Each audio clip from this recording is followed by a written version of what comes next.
Good evening to all, सभी को नमस्कार। आज के इस वीडियो के अंदर पढ़ने वाले हैं role of nurse in physical assessment या फिजिकल एग्जामिनेशन। एक नर्स है, एक मरीज का एग्जामिनेशन कर रही है, फिजिकल एग्जामिनेशन कर रही है। उस कंडीशन में एक नर्स की क्या भूमिका होती है उसके बारे में बात करेंगे। प्रीवियस क्लास के अंदर हेड टू टो एग्जामिनेशन के बारे में बात किए थे। आज के इस वीडियो के अंदर पढ़ेंगे कि एक नर्स की क्या भूमिका रहती है जब मरीज का क्या करते हैं, असेसमेंट करते हैं, फिजिकल एग्जामिनेशन किया जाता है। उस दौरान मरीज के शारीरिक परीक्षण में नर्स की महत्वपूर्ण भूमिका रहती है। वह परीक्षण से पूर्व की तैयारियां करती है, परीक्षण के दौरान डॉक्टर की सहायता करती है। शारीरिक परीक्षण के दौरान नर्स की निम्नलिखित जिम्मेदारियां होती है। बच्चों, आप जानते हैं कि जब कोई भी व्यक्ति है, मरीज है, हॉस्पिटल के अंदर आते हैं तो ऐसी कंडीशन में नर्स की एक जिम्मेदारी होती है कि संपूर्ण रूप से उसका एग्जामिनेशन करें, उसकी सहायता करें। तो आज के इसके अंदर क्या करती है कि परीक्षण से पूर्व की तैयारियां करती है। कोई भी एग्जामिनेशन करना है तो क्या क्या इंस्ट्रूमेंट है, क्या रिक्वायरमेंट है, सभी तैयारियां हैं उसको तैयार कर लेते हैं। यदि ऑपरेशन कर रहे हैं डॉक्टर के साथ में तो डॉक्टर की क्या करते हैं, सहायता करती है नर्स। इस प्रकार से नर्स की बहुत सारी जिम्मेदारियां होती है, भूमिका होती है। सबसे पहले बात करते हैं कौन कौन सी जिम्मेदारियां के बारे में बड़े तौर पे पढ़े तो सबसे पहले है प्रिपरेशन ऑफ एनवायरमेंट, एनवायरमेंट को तैयार करेंगे।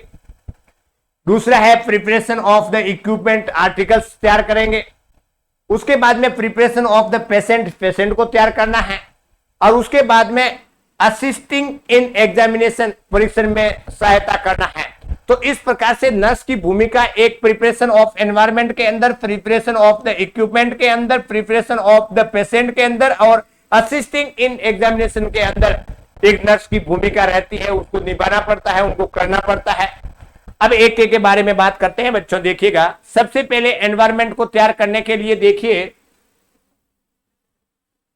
परीक्षण के लिए एक अलग सेपरेट रूम होना चाहिए। जब मरीज का एग्जामिनेशन करते हैं सेपरेट रूम होना जरूरी है। पहली कंडीशन, परीक्षण के दौरान प्राइवेसी बनाए रखना है। प्राइवेसी बनाए रखनी है। ऐसा नहीं है मरीज को अपने एग्जामिनेशन कर रहे हैं सारा कपड़ा खुलवा दिए, नहीं, ऐसा नहीं करना है। जितना जरूरत है उतना ही करना है। प्राइवेसी होनी जरूरी है। परीक्षण कक्ष में पर्याप्त प्रकाश, लाइट फैसिलिटी होनी चाहिए, एडेक्वेट फैसिलिटी होनी चाहिए लाइट की। लाइट नहीं होगा तो उनका कलर है वो सब नहीं दिखाई पाएगा, स्किन के ऊपर की दिक्कत हो सकती है। प्रॉपर रूप से एग्जामिनेशन नहीं हो पाएगा। लाइट की व्यवस्था होनी चाहिए। एग्जामिनेशन में वेल वेंटिलेशन होना चाहिए। ऐसा नहीं कि कहीं बंद रूम में उनको एग्जामिनेशन कर रहे हैं, नहीं, वेल वेंटिलेटेड होना चाहिए। ऑक्सीजन प्रॉपर रूप से, पंखा वंखा सब लगा हुआ होना चाहिए। तो इस प्रकार से सेपरेट रूम है, प्राइवेसी है, लाइट है और वेल वेंटिलेशन होना जरूरी है। इस प्रकार से एनवायरनमेंट को तैयार किया जाता है। परीक्षण हेतु सामान्य पलंग अथवा परीक्षण टेबल होनी चाहिए। एक परीक्षण के लिए मरीज कहां पे बैठेगा, कहां पे लेटेगा, तो पलंग या टेबल की व्यवस्था करनी है। यह भी एक नर्स की भूमिका रहती है। मरीज को ढकने के लिए to drop the client seat होनी चाहिए। मरीज को कवर करने के लिए सीट की जरूरत होती है। परीक्षण के दौरान मरीज को कंफर्टेबल पोजीशन प्रदान करनी है। Comfort position to provide the patient, यह भी एक नर्स की भूमिका रहती है। इस प्रकार से एक नर्स की जिम्मेदारी होती है एनवायरनमेंट को तैयार करने के लिए, जिसके अंतर्गत मैंने आपको इतने प्रकार के पहलुओं के बारे में बात किया। यह हो गया एनवायरनमेंट तैयार हो गया, मरीज का सारा रूम है, लाइट है, वेंटिलेशन है, लेटाने से संबंधित है, पलंग है, कंफर्टेबल पोजीशन है। इस प्रकार से एनवायरनमेंट बनाना है। अब दूसरी बात करते हैं प्रिपरेशन ऑफ इक्विपमेंट के बारे में बात करें कि जब फिजिकल एग्जामिनेशन करते हैं उसके अंदर नर्स की क्या क्या भूमिका होती है, कौन कौन से आर्टिकल से उनको तैयार करेगी। शारीरिक परीक्षण हेतु आवश्यक सभी उपकरण साफ और क्लीन होने चाहिए। जब एग्जामिनेशन कर रहे हैं, इक्विपमेंट है वो क्लीन होना जरूरी है।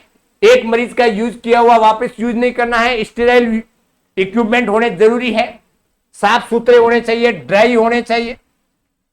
सभी उपकरणों को बेड के बगल में व्यवस्थित तरीके से रखना है जिससे कि जरूरत पड़ने पर आसानी से उपलब्ध हो सके।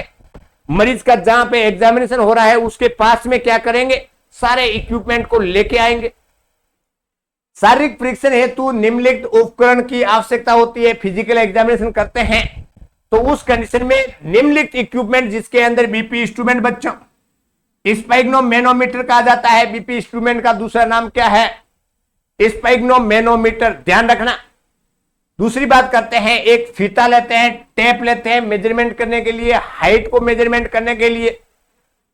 टंग डिप्रेसर, ध्यान रखना बच्चों, लिखा हुआ है टंग डिप्रेसर। टंग का मतलब होता है जीभ, डिप्रेस का मतलब होता है दबाना। जैसे माउथ को खोलते हैं और उसके अंदर एक जो लकड़ी का एक फीता टाइप का होता है उसको क्या करते हैं, या स्टील का भी आता है, उसको क्या करते हैं, जीभ को नीचे दबाते हैं, आगे टॉन्सिल वाली कंडीशन देखते हैं। तो इस प्रकार से जीभ की कंडीशन और आगे का थ्रोट वाला जो पोस्टीरियर पोर्शन है उसको देखने के लिए टंग डिप्रेसर का यूज किया जाता है। परक्यूशन हैमर होता है, हथौड़ा होता है। फिजिकल एग्जामिनेशन के अंदर मेथड में मैंने आपको बताया था परक्यूशन के लिए। सेफ्टी पिन है, सेफ्टी पिन जहां मान लीजिए कोई उसको कवर करके रखना है तो पिन लगा देते हैं। Kidney tray, paper bag, stethoscope sound सुनने के लिए, heart sound, vowel sound, lung sound, normal sound है नहीं है उसको सुनने के लिए, देखने के लिए स्टेथोस्कोप यूज करेंगे।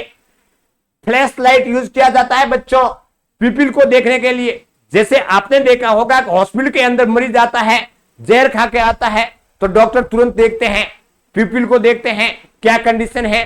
दूसरा देखते हैं कि कॉन्शियस लेवल को देखा जाता है, ऊपर नीचे करते हैं, आंखों के ऊपर पर टॉर्च मारते हैं, जिससे मूवमेंट कर रहा है कि नहीं कर रहा है उसको देखने के लिए किया जाता है। तो एक फ्लैश लाइट लेंगे, वजन तोलने वाली मशीन लेंगे, ग्लव्स लेंगे, कॉटन एप्लीकेटर लेंगे, और स्पेसिमेन बोतल, कोई सैंपल लेना है तो सैंपल वाली सारी बोतलें रखेंगे।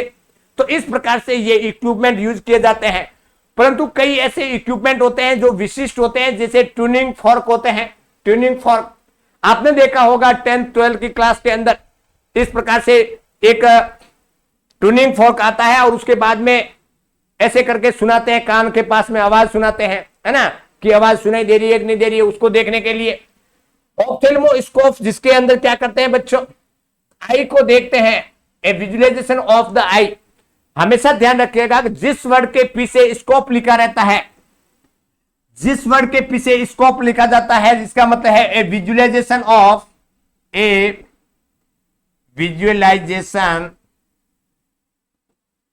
Of the enteric part of body, enteric part of the body. जिस वर्ड के पीछे स्कोपी है, स्कोपी का मतलब होता है a visualization of the enteric part of the body, body के आंतरिक भाग को देखने के लिए जो इंस्ट्रूमेंट यूज होता है उसको बोलते हैं स्कोपी। अब यहां पे क्या है, ऑप्थेल्मो, ऑप्थेल्मो इज रिलेटेड टू आई। तो आई को देखने के लिए एक इंस्ट्रूमेंट होता है, ऑप्थेल्मोस्कोपी होता है। ऑटोस्कोप, स्कोप लिखा हुआ है, स्कोप का मतलब विजुअलाइजेशन है, देखना है, और auto is related two year, auto is related two year, year को देखने के लिए, sorry year, year speculum, year speculum. उसके बाद में प्रोक्टोस्कोप, एनस को देखने के लिए, कोई बवासीर है, हेमरोइड्स है, पाइल्स वाली कंडीशन है, उसको देखने के लिए किया जाता है। वेजाइनल स्पेकुलम, वेजाइना वाले पोर्शन को देखने के लिए। नेजल स्पेकुलम, जो नाक के अंदर, नाक की कंडीशन क्या है उसको देखने के लिए किया जाता है। ये सारे इंस्ट्रूमेंट होते हैं वो स्पेशल। बच्चों ये स्टेथोस्कोप है, ये किडनी ट्रे है, ये परक्यूशन हैमर है, हथौड़ा है, ये है बच्चों ट्यूनिंग फॉर्क। यही मैं बोल रहा था। इस प्रकार से कहीं पे भी मार करके साउंड सुनाई जाती है, यहां पे भी सुनाते हैं, इस प्रकार कपाल पे किस साइड में सुनाई देती है, कितना नजदीक आते हैं तब सुनाई देती है, ये सब देखने के लिए किया जाता है। टंग डिप्रेस इस प्रकार से होता है, जीभ को कम कर, ये है वेजाइनल स्पेकुलम, ये है नेजल स्पेकुलम, नाक के अंदर देखने के लिए। ये है ऑप्थेल्मोस्कोप, है ना, ऑप्थेल्मोस्कोप है, और ये है ऑटोस्कोप, ठीक है ना। तो ऑप्थेल्मोस्कोप आई को देखने के लिए, ऑटोस्कोप ईयर को देखने के लिए। ये इस प्रकार से इंस्ट्रूमेंट होते हैं बच्चों। ये है आपका स्केल मेजरमेंट करने के लिए।